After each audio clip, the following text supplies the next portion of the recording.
Rund 250 Millionen Jahre alt sind die Dolomiten, die zu einem großen Teil aus Sediment und Kalkstein bestehen. Kaum vorstellbar ist heute, dass die mächtigen Felsen und Gipfel einst ein riesiges Korallenriff waren, das sich im Urmeer Tethys gebildet hat. Geradezu bedrückend ist der Gedanke, dass diese beeindruckende Landschaft für 3 Jahre zu einem der schrecklichsten Kriegsschauplätze des Ersten Weltkrieges werden sollte.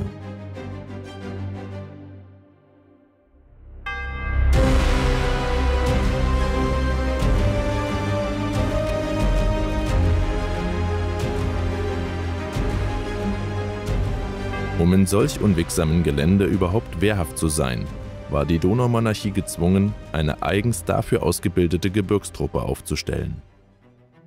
Als in den ersten Jahren des 20. Jahrhunderts auch in Österreich-Ungarn die Notwendigkeit einer reinen Gebirgstruppe nach dem Beispiel der bereits seit längerer Zeit bestehenden italienischen Alpini erkannt wurde, boten sich die Landesschützen aufgrund ihrer historischen Entwicklung förmlich als Kern der neuen österreich-ungarischen Gebirgstruppe an. Im Zuge der Schaffung einer spezialisierten Gebirgstruppe wurden im Jahre 1906 die beiden damals bestehenden Infanterieregimenter der Landesschützen zu Gebirgsinfanterie umgegliedert. Das 3. Infanterieregiment der Landesschützen wurde 1909 mit 4 Bataillonen wieder aufgestellt. In der Regel sollten nur Tiroler, also Deutsch- und Welschtiroler, und Vorarlberger in die Landesschützen eingestellt werden. Die Landesschützen gehörten zur österreichischen Landwehr und nicht zum gemeinsamen Heer der KUK-Streitkräfte. Sie führten daher die Bezeichnung KK, kaiserlich-königlich, aber nicht KUK. KUK und KK. Wenige Fragen aus der österreichischen Geschichte führen zu mehr Verwirrung als jene nach dem Unterschied zwischen den Abkürzungen KUK und KK. Die Donaumonarchie Österreich-Ungarn war in jeder Hinsicht ein sehr komplexes Gebilde. Ein Handels-, Finanz- und Unterrichtsministerium gab es jeweils in Budapest und Wien. Es gab auch keine österreich-ungarischen Staatsbürger, sondern nur österreichische und ungarische, für die jeweils auch andere Gesetze galten. Im militärischen Bereich gab es das gemeinsame Heer. Um den ungarischen Wünschen nach einer nationalen Armee wenigstens teilweise entgegenzukommen, stimmte der Kaiser aber 1867 der Schaffung einer ungarischen Verteidigungsorganisation zu, der Honved. Traditionell wurden die Institutionen der Habsburger Monarchie angesichts der vielen Titel des Herrschers als KK bezeichnet, kaiserlich-königlich.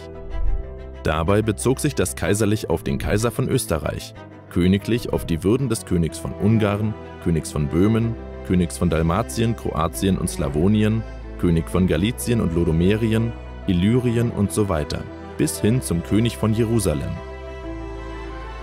Für die gemeinsamen Institutionen blieb das zunächst auch nach 1867 so, wurde aber 1889 auf ungarischen Wunsch zu KUK geändert, kaiserlich-österreichisch und königlich-ungarisch, um die getrennte Stellung der beiden Reichshälften zu betonen.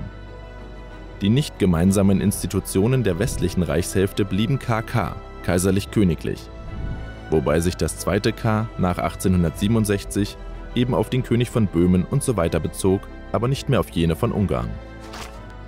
Die ungarischen Institutionen waren nur K bzw. KU, also königlich-ungarisch. Im militärischen Bereich bestanden somit nebeneinander das KUK-Heer, die KK-Landwehr und das KU-Heer. Da die KUK-Monarchie ein Vielvölkerstaat war, wurde Deutsch als gemeinsame Kommandosprache der Armee festgesetzt. Letzteres bedeutete, dass der Rekrut aus Lemberg oder Riva die etwa 100 wichtigsten Kommandos in Deutsch erlernen musste, um seinen Pflichten innerhalb des Dienstbetriebes nachkommen zu können. Nur ein kleiner Teil der Armeeverbände sprach ausschließlich Deutsch. Die Dienstsprache wurde zum Verkehr der Dienststellen untereinander benutzt. Sie war bei der KUK-Armee und der KUK-Kriegsmarine sowie der KK-Landwehr Deutsch, bei der KU-Landwehr Ungarisch, teilweise Kroatisch. Die Regimentssprache war die Sprache, die von den Mannschaften mehrheitlich gesprochen wurde. Sollte sich, wie bei dem Infanterieregiment Nummer 100 in Krakau, die Mannschaft aus 27% Deutschen, 33% Tschechen und 37% Polen zusammensetzen, so gab es eben 3 Regimentssprachen. Jeder Offizier hatte die Regimentssprachen innerhalb von 3 Jahren zu erlernen.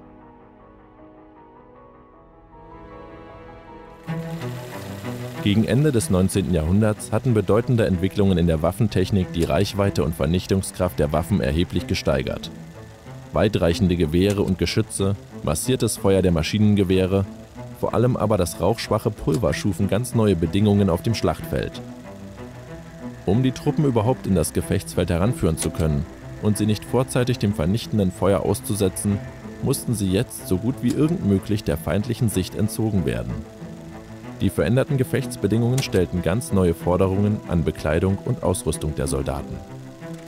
Im Jahr 1906 sah man in der K&K-Armee die Notwendigkeit, eine spezielle Gebirgstruppe aufzustellen. Diese Entscheidung erfolgte recht spät im Vergleich zu Italien, wo bereits Jahrzehnte vorher eine entsprechende Truppe, nämlich die Alpini, aufgestellt wurden. Es lag damals 1906 nahe, die neu aufzustellenden Gebirgstruppen aus den bereits existenten KK-Landwehr-Infanterieregimentern Tirols und Vorarlbergs zu bilden.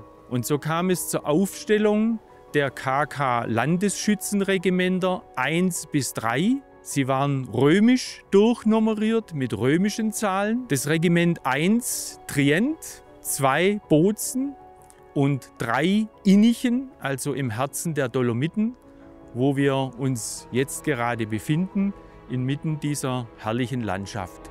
Wie die gesamte K&K-Armee sollten auch die neu aufgestellten KK-Landesschützen ab 1907 eine neue Uniform bekommen, einen neuen Uniformstoff. Deshalb war man am Experimentieren, wie in ganz Westeuropa, in Deutschland, in England, in Italien, auf der Suche nach neuen, unauffälligeren Uniformstoffen. Und so kam man nach einigen Experimenten mit Erdtönen und Grautönen bei der K&K-Armee auf den neuen Uniformstoff Hechtgrau, den wir hier bei den Kameraden sehr schön sehen können. Ein blaugraues Wolluniformtuch in der Melange hergestellt, das sich sehr gut im Licht der Landschaft verliert und somit eigentlich einer der ersten modernen Tarnstoffe darstellt. Die Uniform der KK-Landesschützen war jetzt insofern etwas Besonderes, da sie in vielen Details im Schnitt von der Uniformierung der Infanterieregimenter abwich. Die Jacke hatte schöne, große, aufgesetzte Blasebalgtaschen, in denen sich Utensilien des Soldaten gut verstauen ließen. Insgesamt war der Schnitt der Jacke bequemer angelegt und er hatte einen Klappkragen im Gegensatz zum B-Kragen der Infanterie-Feldblusen. Auch zur Bequemlichkeit trug bei eine große Rückenquetschfalte, die bei der Bewegung im Gelände für ausreichend Raum sorgte. Schulterklappen waren wie bei der Infanterie angelegt und als Erkennungsmerkmal an der Jacke für die Landesschützen war eben die Besonderheit des Edelweiß, das wir sonst bei den K&K-Infanterieeinheiten nicht finden. Eine weitere Besonderheit bei der Uniformierung der KK-Landesschützen war die eingeführte Kniebundhose, wie sie nur die KK-Landesschützen trugen. Bei der Konstruktion dieser Hose orientierte man sich seinerzeit an der damals üblichen Alpinsportbekleidung. Die Hose hatte im Bund einen abgesteppten Tunnelzug. Hier konnte mit einem Lederleibriemen in einer Gürtelfunktion die Hose getragen werden oder mit Knöpfen und Hosenträgern war dies auch möglich. In der linken Hosentasche war ein kleines Täschchen eingearbeitet, in der die Erkennungsmarke, die sogenannte Egalisierungskapsel des Soldaten eingesteckt wurde. Hier wurde Name, Herkunft, Dienstgrad, Impfstatus und so weiter vermerkt. Und wenn der Soldat gefallen war, konnte man ihn damit identifizieren. Die Kniebundhosen wurden mit Wadenstutzen ergänzt und getragen. Die Wadenstutzen waren aus Wolle gestrickt und wurden in den Schuhschaft gesteckt. Das Tragen dieser Stutzen hatte den Vorteil, dass sie leicht ausgetauscht werden konnten, wenn sie durchnässt waren, zum Beispiel weil der Soldat durch Schneereste im Gebirge oder durch nasses Gras waden musste. Und im Gegensatz zu einer Hose, die dann von unten her schwer durchnässt war und auch schwer wieder trocken zu bekommen war, trug eben dieses System zur Gesunderhaltung der Soldaten bei. Der Schuhschaft wurde mit einem sogenannten Schneestreifen aus Tuchresten abgedichtet. Das verhinderte, dass Schnee oder aber auch kleine Steinchen, Geröll, Erde in den Schuh eindringen konnten und dann das Gehen erschwerten oder den Schuh durchnässten. Als besondere Kennung trugen die KK-Landesschützen an der Kappe den sogenannten Spielhahnstoß. Ein Federgesteck gebildet aus 2 geschwungenen Schwanzfedern des Birkhahns zusammen mit einigen geraden Federn. War dies ein Federschmuck, der zu Paradezwecken getragen wurde oder zu Kriegszeiten. Nicht jedoch im Feldeinsatz oder im Kampfeinsatz. Hier an der Offizierskappe, genauso aber auch an der Mannschaftskappe war ein Köcher angebracht, in dem das Federgebinde eingesteckt werden konnte. Dieser besondere Hutschmuck war den KK-Landesschützen vorbehalten. Zwar wurden Uniformen und Ausrüstung überwiegend vom Heer gestellt, doch mussten viele Teile der im hochalpinen Gelände benötigten Gegenstände von ansässigen Sporthäusern für die frisch aufgestellte Truppe beschafft werden. Auch auf der Grundlage der neuen Adjustierungsvorschrift für die KK-Landwehr im Jahre 1911 boten eine Vielzahl von Firmen Uniformsorten und militärische Ausrüstungsgegenstände an. Speziell geeignet für die Landwehr-Gebirgstruppen konnte man beispielsweise bei der Firma Elsinger & Söhne in Wien Offizierspellerinen und Mäntel in vorschriftsmäßigen Farben kaufen. Die verschiedenen Uniformierungs- und Ausrüstungslieferanten wie Josef Adrisek oder Wilhelm Beck & Söhne hatten auch eine Reihe anderer für den Garnisons- oder Felddienst nützliche Waren, wie zum Beispiel Lagerschlafsäcke mit und ohne Futter, Feldbetten, Zelte und vollgefütterte Handschuhe im Angebot.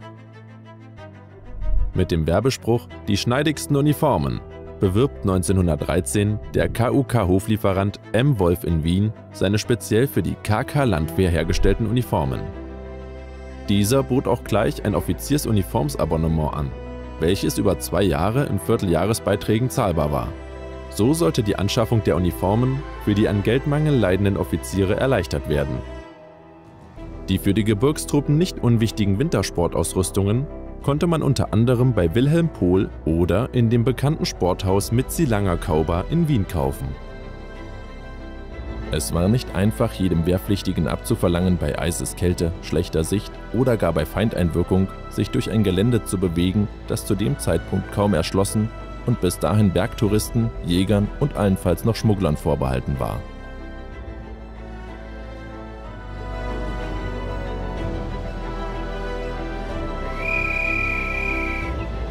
Bei den Mannschaften ergaben sich diesbezüglich erhebliche Vorteile, da ein Großteil der Rekruten aus Tirol und Vorarlberg stammte und damit bereits grundsätzlich gebirgsgewohnt war. Darüber hinaus fanden sich bei den Tiroler Landesschützen aber auch Salzburger, Ober- und Niederösterreicher und phasenweise auch Rekruten aus den Sudetenländern. Aufgrund ungleicher Rekrutenzahlen kam es fallweise auch zur Zuweisung ausgewählter tschechischer Mannschaften. Gerade Rekruten aus flacheren Regionen wurden während des Dienstes in den Sommerstationen nach und nach an die Eigenheiten des Gebirges gewöhnt. Nächste.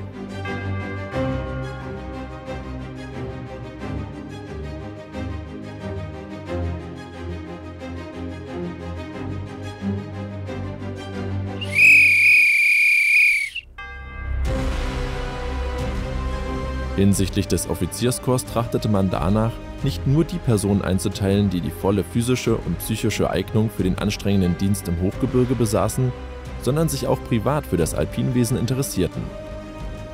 Um auch für schwierige Einzelunternehmungen besonders geschulte Kommandanten heranzubilden, wurden ab 1907 alljährliche Bergführerkurse für Offiziere und Unteroffiziere durchgeführt. Daneben gab es noch spezielle Eis- und Kletterkurse. Als Ausbilder fungierten hier meist im nicht aktiven bzw. Reservestatus befindliche Hochalpinisten. Die Absolventen dieser Kurse hatten dann ihrerseits das Gelernte an die ihnen anvertrauten Mannschaften als Instruktoren weiterzugeben.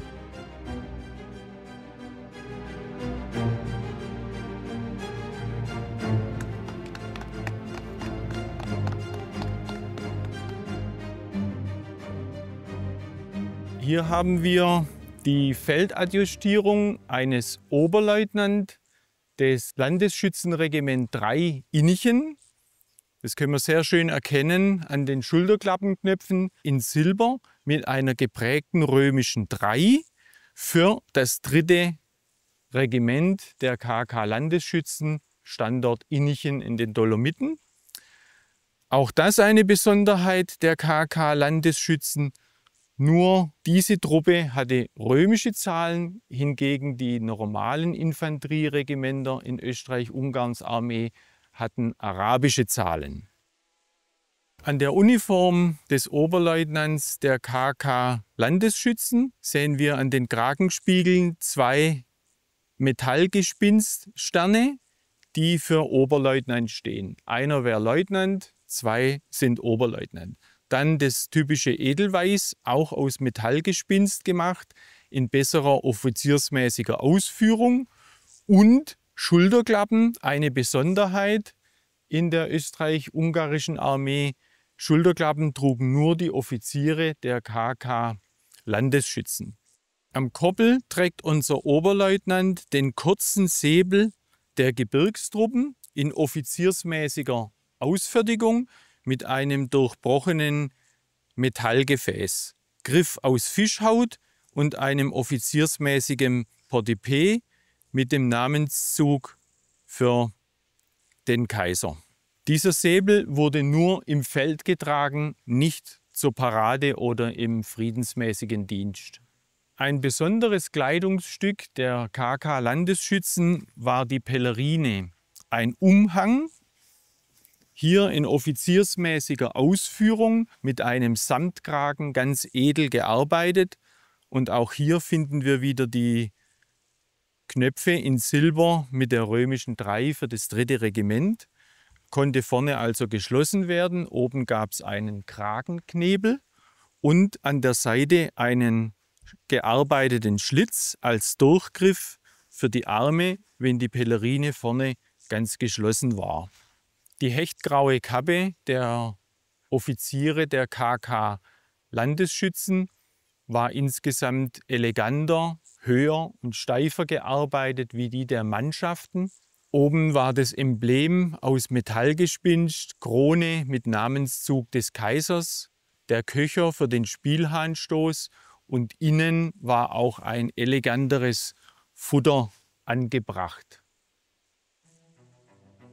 Offiziere hatten ihre eigenen Monturstücke selber und auf eigene Kosten anzuschaffen. Dadurch ergaben sich natürlich verschiedenste Möglichkeiten, der Uniformität der Uniformen etwas Individualismus zu verschaffen. Etwas kürzer oder länger geschnittene Röcke und höhere oder niedrigere Krägen waren nur einige der Spielereien, die sich die Offiziere herausnahmen. Die Stoffqualität und somit auch die Farbnuancen wichen gelegentlich von den Vorschriften ab und das in einem offenbar nicht mehr tolerierbaren Ausmaß. Im Jahr 1904 sah sich das für Adjustierungsfragen zuständige Department des KK-Landesverteidigungsministeriums gezwungen, Stoffmuster auszugeben. Diese Muster waren verbindlich. Das Auftragen bisheriger Uniformsorten war aber gestattet, solange sie nicht auffallend von den Bestimmungen der Adjustierungs- und Ausrüstungsvorschrift abwichen.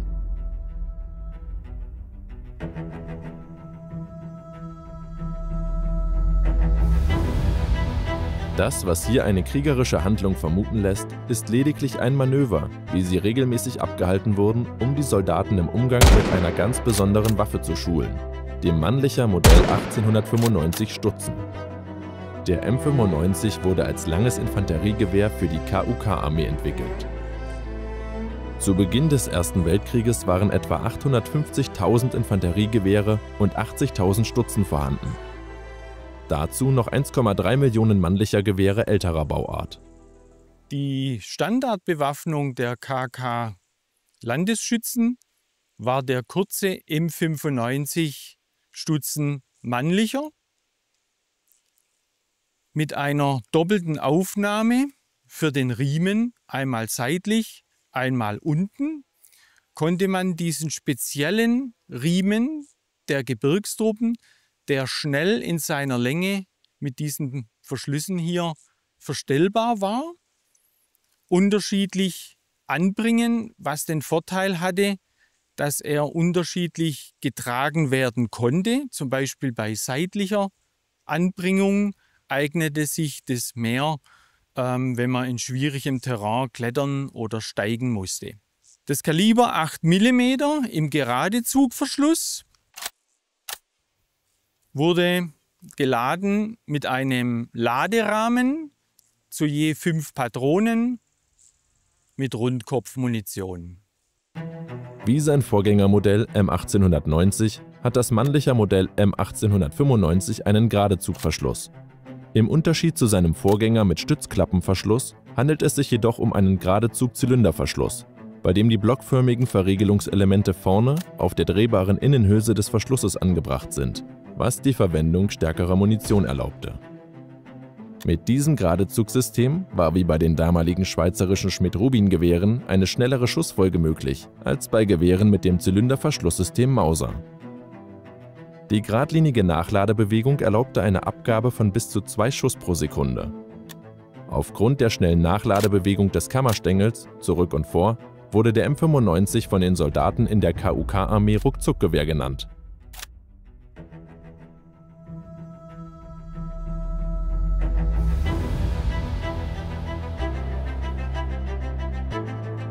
Doch bevor die Soldaten ohne Einschränkungen kämpfen konnten, war es notwendig, sich des schweren Tornisters zu entledigen. Dazu waren die Soldaten auf die Hilfe ihrer Kameraden angewiesen.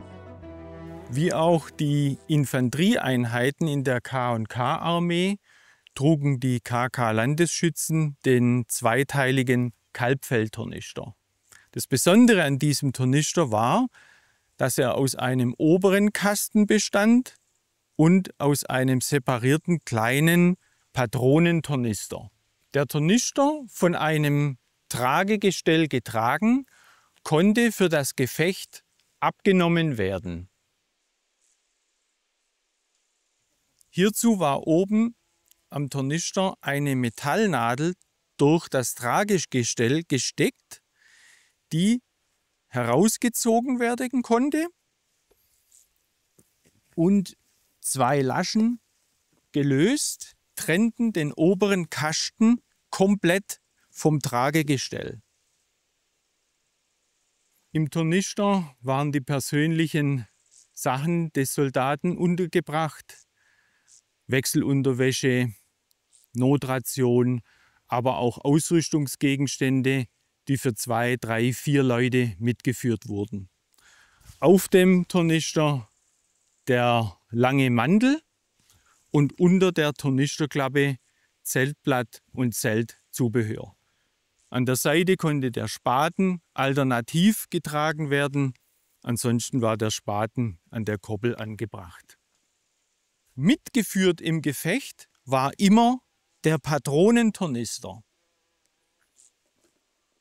Er beinhaltete reichlich Stauraum für zusätzliche Munition.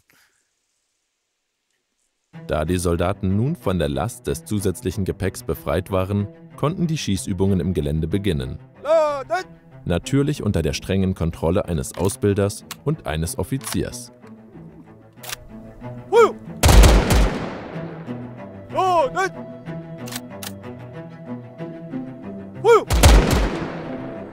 Solche Schießübungen wurden wie hier gezeigt, geordnet mit scharfer Munition oder bei der Bewegung im Gelände mit Platzpatronen durchgeführt.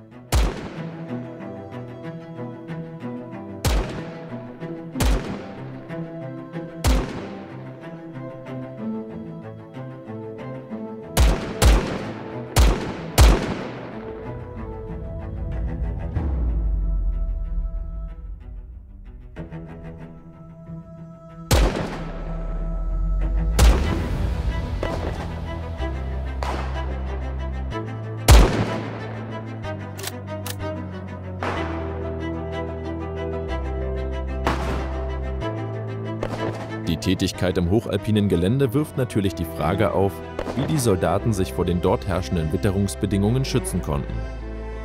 Dafür wurden den Landesschützen spezielle Kleidungsstücke zur Verfügung gestellt. Als zusätzliches Kleidungsstück gegen Wind, Regen und Schnee im Hochgebirge hatten die KK-Landesschützen den sogenannten Kragen mit Kapuze, auch Pellerine oder Wetterfleck genannt. Das Ganze war ein Umhang mit einer angesetzten Kapuze, wurde vorne mit 4 Knöpfen geschlossen.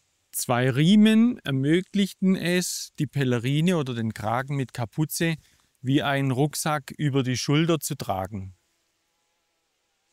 Die Pellerine war groß genug geschnitten, dass sie über die gesamte Ausrüstung als Regenschutz getragen werden konnte. Vorne zugeknöpft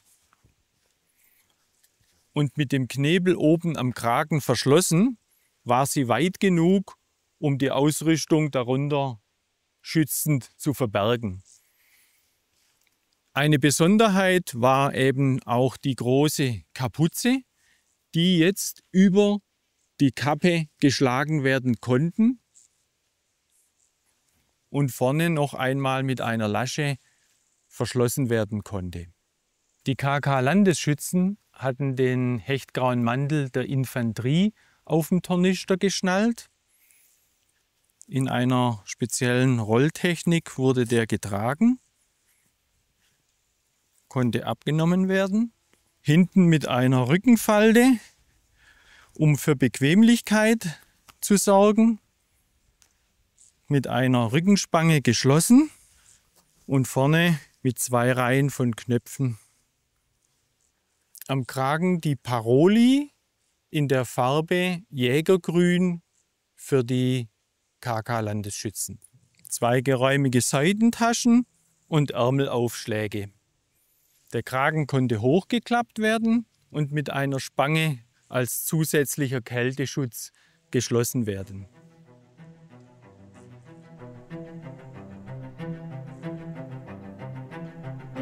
Natürlich mussten die Soldaten bei diesen Bedingungen auch entsprechend versorgt werden.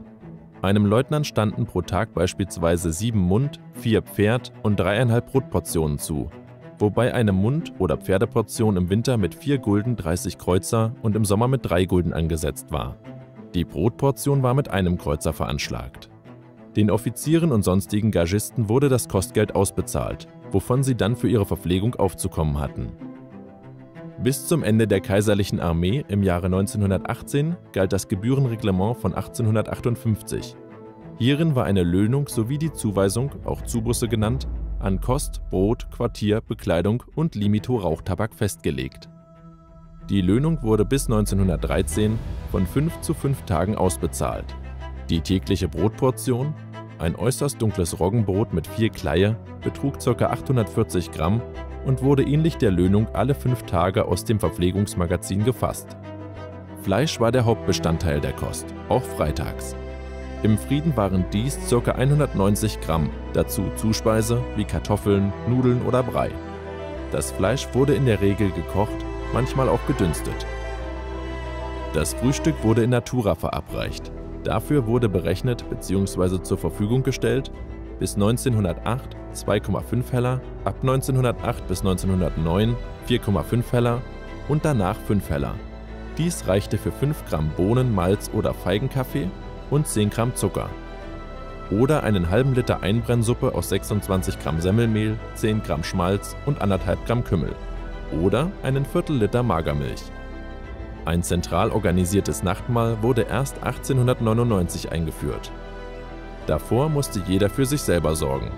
Zum Essen wurde Wasser getrunken. Nach dem Dienstreglement hatte die Ménage auf die religiösen und nationalen Eigenheiten der Regimenter Rücksicht zu nehmen. So gab es zum Beispiel kein Schweinefleisch für die muslimischen Soldaten der bosnisch-herzegowinischen Infanterie.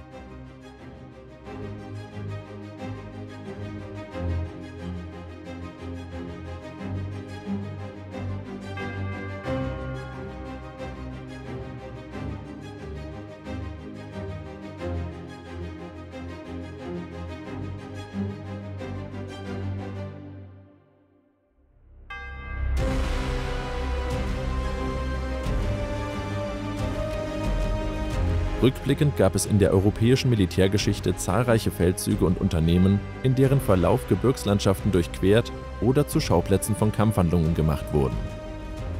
Im Verlauf der allgemeinen Heeresentwicklung im 19. Jahrhundert mussten aber nicht nur kleinere Truppen bewegt werden, sondern ganze Völkerheere mussten an ihren Bestimmungsort gelangen. Für diese war nicht nur eine entsprechende Anzahl an Kommunikationslinien für den Marsch selber erforderlich, sondern aufgrund der zunehmenden Technisierung des Kriegswesens auch entsprechende Nachschublinien. Da die ressourcenlosen Gegenden im Gebirge die Versorgung aus dem Lande unmöglich machten, musste jedes Stück Brot und jede Patrone nachgeführt werden. Die Sicherstellung der Nachschublinien war daher eine der wichtigsten Aufgaben im Gebirgskrieg und erforderte von der Truppenlogistik höchste Leistungen. Die Heeresführung musste bereits vorab Truppen zur Sicherung der empfindlichen Nachschublinien abstellen, die damit allerdings nicht mehr für die eigentlichen Kampfhandlungen zur Verfügung standen.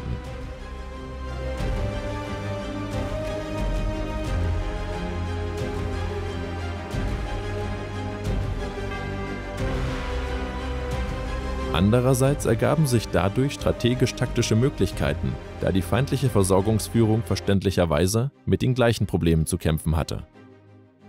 Geringe militärische Kräfte konnten durch Hinterhalte und Überfälle den feindlichen Nachschub empfindlich stören und damit auch die Operationen großer Truppenkontingente gefährden. 1913 ahnte noch niemand, was die Soldaten der 3 Landesschützenregimenter erwartete, als sie im August 1914 unter großem Jubel an die Front gegen Russland verabschiedet wurden.